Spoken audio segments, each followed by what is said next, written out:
واللہ عالم بأعدائکم واللہ عالم بأعدائکم وکفی باللہ ولیا وکفی باللہ نصیرا۔ سورہ نساء کی آیت نمبر 45۔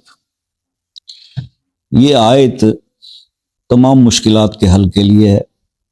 اگر زندگی مشکلات سے بھر چکی ہے تو یہ عمل 21 دن کر لیں سورہ نساء کی ایک آیت کا، انشاءاللہ مشکلات جو ہے وہ آسانیوں میں بدل جائیں گے۔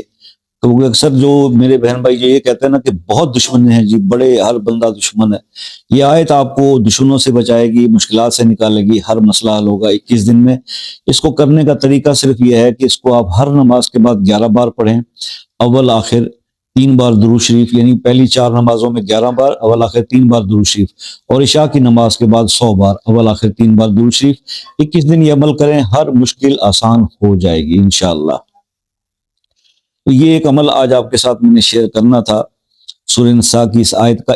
اس کے ضمن میں ایک اور بات بھی آپ سے کرتا چلوں کہ اس آیت کا یہ جو دوسرا حصہ ہے، وَكَفَى بِاللَّهِ وَلِيًّا وَكَفَى بِاللَّهِ نَصِيرًا، یہ والی جو یہ حصہ ہے، اگر کوئی شخص چاہتا ہے کہ وہ اللہ کا کامل ولی بن جائے تو پھر اس آیت کے حصے کو 313 بار روزانہ پڑھنے کا معمول بنا لے، اور کم از کم اس کو 1 چلہ 2 چلہ ریگولر اس کو پڑھے، ٹھیک ہے جی، یعنی 40 دن 80 دن یا 120 دن آپ یہ دیکھیں گے کہ اس کے اندر اتنی اللہ پاک روحانیت پیدا کریں گے، دین کی سمجھ عطا کریں گے، دین کی طرف اس کی رغبت ہوگی، اور انشاءاللہ اللہ کا ولی بن جائے گا وہ بندہ۔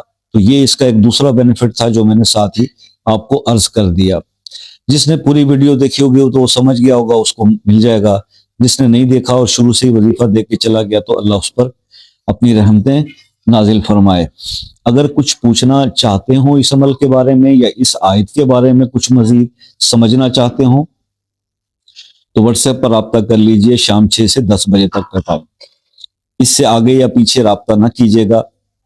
اگر آپ کسی ایسے مسئلے سے دوچار ہیں جو بہت سارے وظائف اور اعمال کرنے کے باوجود بھی حل نہیں ہو پا رہا، تو اس کے لیے ریکویسٹ یہ ہے کہ وہ اپنا مسئلہ اپنے نام کے ساتھ کمنٹ میں لکھ دیں، انشاءاللہ اس کے لیے خصوصی دعاؤں میں اس کو شامل کریں گے، اور اللہ نے چاہا تو ضرور اس کے اندر آپ کو راحت اور خوشخبری ملے گی۔ باقی جو میرے بہن بھائی دوسرے ممالک سے رابطہ کرتے ہیں اور بہت شدت سے رابطہ ہوتا ہے اور بہت زیادہ، یعنی تناسب باہر سے کالز کا زیادہ ہے، ہاں اپنے ملک سے زیادہ باہر کے لوگ کال کرتے ہیں، اور یہ ان کی ہمت ہے کہ ٹائم ڈیفرنس ہونے کے باوجود بھی، اور میری بھی ہمت ہے کہ میں ان سے کال لے لیتا ہوں چاہے اس وقت ٹائم ہو یا نہ ہو۔ تو آپ سے یہ ریکویسٹ ہے کہ ایک میسج کر کے واٹس ایپ پر کال کا ٹائم لے لیا کیجئے، میرے لیے اور آپ کے لیے بہت آسانی ہو جاتی ہے۔ تو اس کے کوئی چارجز بھی نہیں ہوتے، یہ ذہن میں رکھیے گا۔ تو اپنا بہت سارا خیال رکھیں، دعاؤں میں یاد رکھیں۔ انشاءاللہ زندگی رہی تو نیکسٹ کسی ویڈیو میں آپ سے ملاقات ہوگی، تب تک کے لیے اجازت دیجیے۔